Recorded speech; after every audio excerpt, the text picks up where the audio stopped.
Hello everyone, welcome to For Nurses Preparation YouTube channel. I am Ritu. Let's start today's medical surgery nursing question.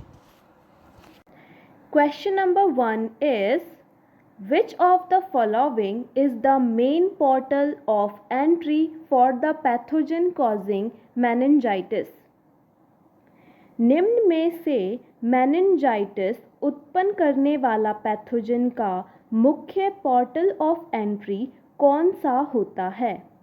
Options are A cranial aperture और sinuses, B genitourinary tract, C gastrointestinal tract और D integumentary system. Correct option is option number A, that is cranial aperture or sinuses.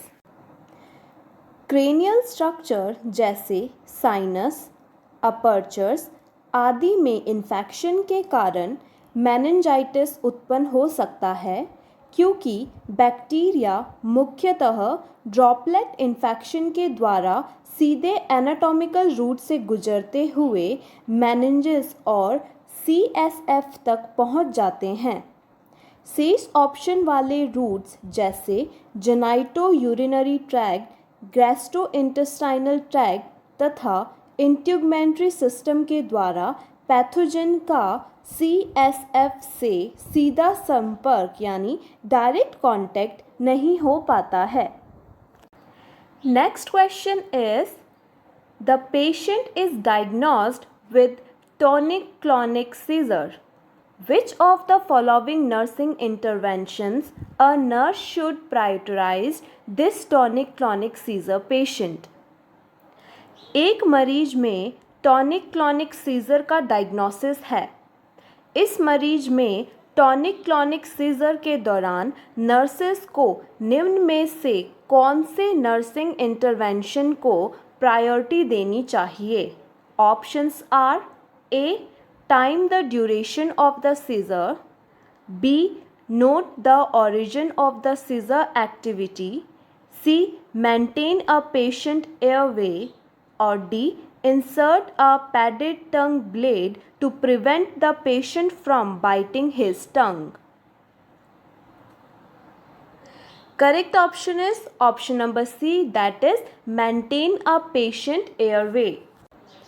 Seizures के दौरान patient अपनी consciousness खो देता है जिसके कारण अनकंट्रोल्ड व इनवॉलेंट्री मूवमेंट्स के कारण पेशेंट में एस्पिरेशन की संभावना बहुत ज़्यादा बढ़ जाती है क्योंकि पेशेंट में झाग व म्यूकस का सिक्रेशन होता है.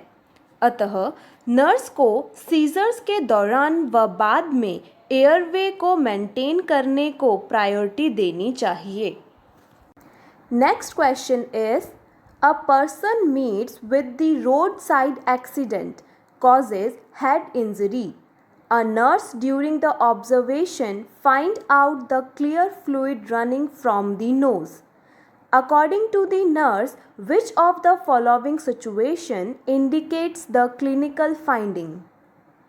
एक पेशेंट जिसके एक रोड साइड एक्सीडेंट में हेड इंजरी हो गई है.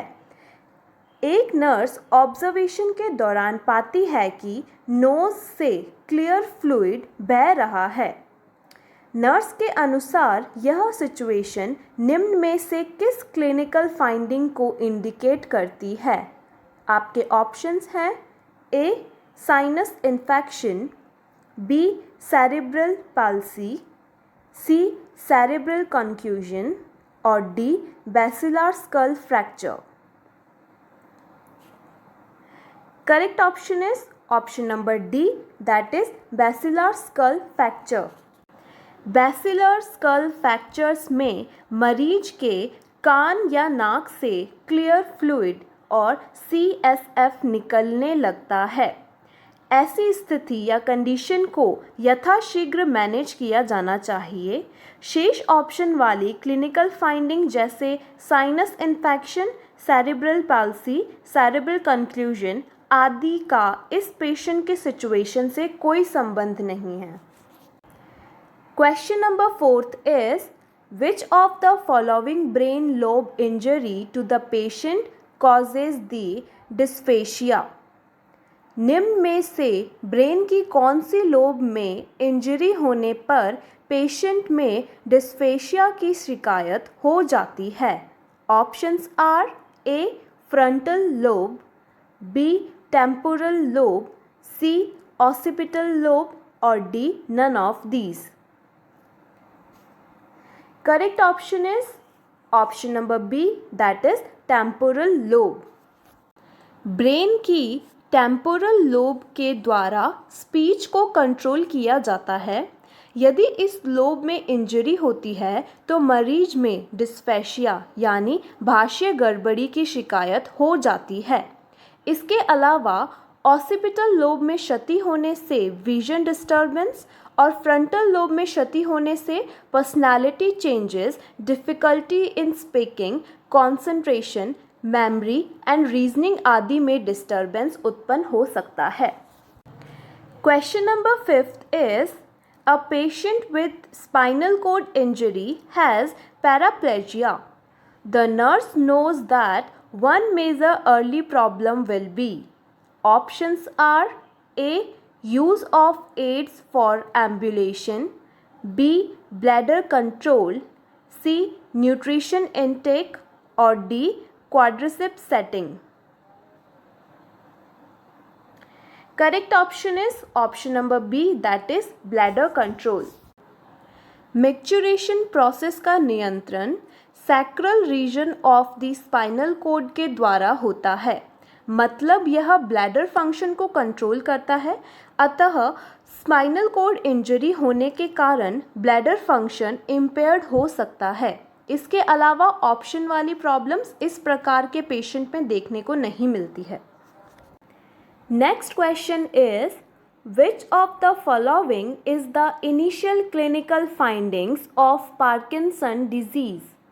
पार्किंसन डिजीज़ की निम्न में से इनिशियल क्लिनिकल फाइंडिंग्स कौन सी होती है? Options are A muscle deterioration, B muscle weakness, C muscle tremors और D muscle rigidity. Correct option is option number C, that is muscle tremors. Parkinson disease का initial sign fine motor tremors मतलब muscle tremors होता है. इसके अलावा muscle rigidity इस disease का second sign होता है. अतः नर्स को ऐसे मरीजों की नर्सिंग केयर की प्लानिंग से पहले various activities of daily living का असेसमेंट भी आवश्यक रूप से करना चाहिए.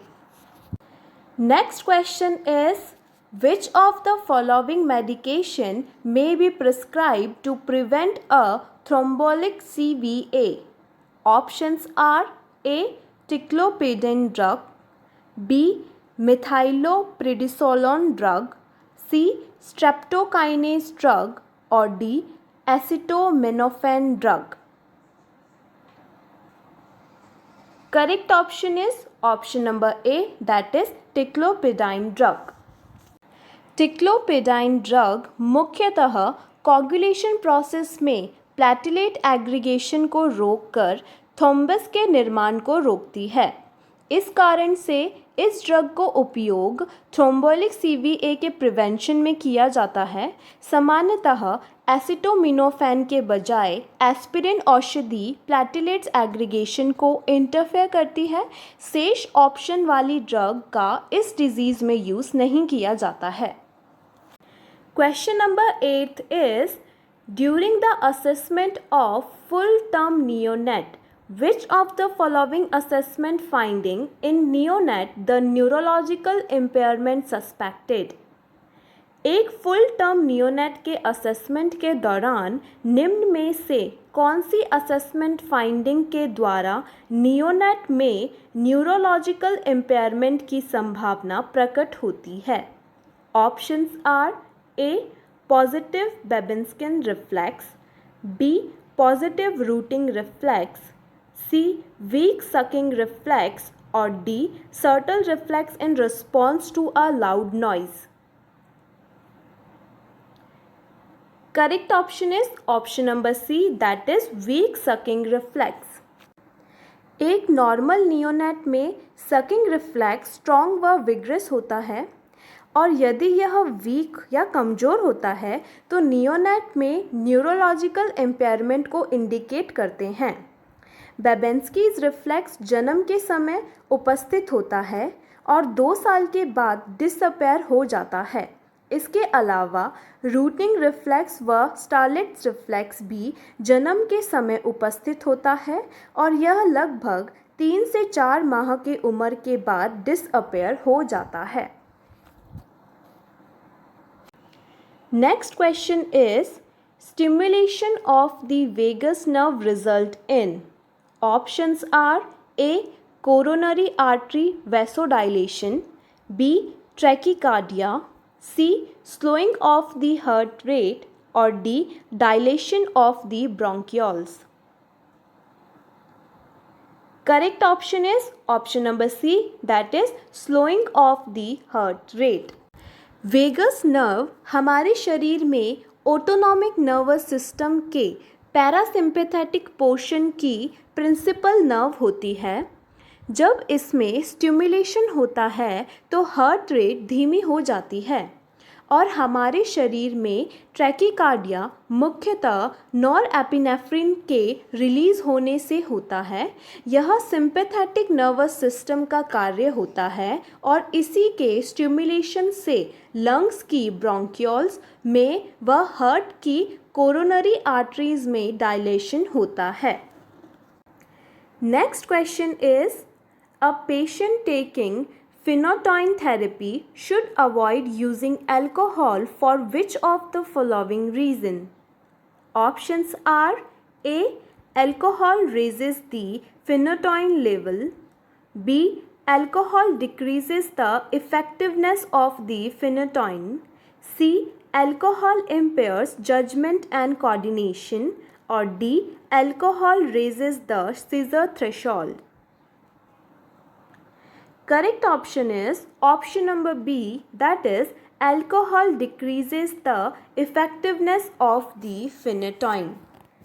अल्कोहल के अत्यधिक यूज से जजमेंट व कोऑर्डिनेशन में इम्पेयरमेंट होता है। इसके अलावा अल्कोहल से फिनोटाइन थेरेपी पर भी बहुत ज़्यादा कुप्रभाव पड़ता है जिससे फिनोटाइन की इफ़ेक्टिवनेस एंड सीजर्स भी डिक्रीज हो जाती है। Next question is A serum calcium level of a patient is 7 mg per dl. According to the nurse, which of the following finding may occur in patient? एक मरीज का serum calcium का level 7 mg पर dl है। Nurse के अनुसार इस patient में निम्न में से कौन सी फाइंडिंग्स मिलने की संभावना सर्वाधिक है? Options are A lethargy and weakness, B. Abdominal cramps, C. Numbness and tingling in the extremities, or D. Depressed DTRs and dysrhythmus. Correct option is option number C, that is numbness and tingling in the extremities. हमारे शरीर में normal serum calcium की range 8.5 से 10.5 mg पर dl होती है। इस मरीज में हाइपोकैल्शिमिया की कंडीशन उपस्थित है और ऐसी कंडीशन में मुख्यतः carpopedal spasm, alternative tetany, numbness and tingling आदि क्लिनिकल फाइंडिंग्स देखने को मिलती है, लेकिन अब्डोमिनल क्रैम्प्स वाली फाइंडिंग मुख्यतः हाइपोएटेमिया के कारण होती है। Option A, that is lethargy and weakness, and option B, that is abdominal cramps मुख्यतः हाइपरकैल्शिमिया के कारण होती है। Next question is which of the following is the main purpose of Harrington rod? निम्न में से हैरिंगटन रोड का मुख्य पर्पस क्या होता है? Options are A, it permits ambulation, B, it stabilize the knee joints, C, it stabilize the thoracolumbar spine, और D, all of the above. Correct option is option number C, that is, it stabilized the thoracolumbar spine. Harrington rod का सबसे पहला विकास सन 1950 में Paul Harrington नामक व्यक्ति ने किया था। इसका प्रारंभ में उपयोग स्कॉलियोसिस के ट्रीटमेंट में किया जाता था, लेकिन उसके बाद धीरे धीरे नई टेक्नोलॉजी के बाद आज इसका उपयोग स्पाइनल इंजरी में थोरैकोलंबार स्पाइन को स्टेबलाइज करने के साथ साथ मरीज को अपराइट पोस्चर देने में भी किया जाता है। That is all for today's video. Hope you all enjoy it. Guys, if you want me to make another video on a particular topic, you can comment down below. Thank you for watching. If you like it, hit the like button, share and subscribe to our YouTube channel. Thank you.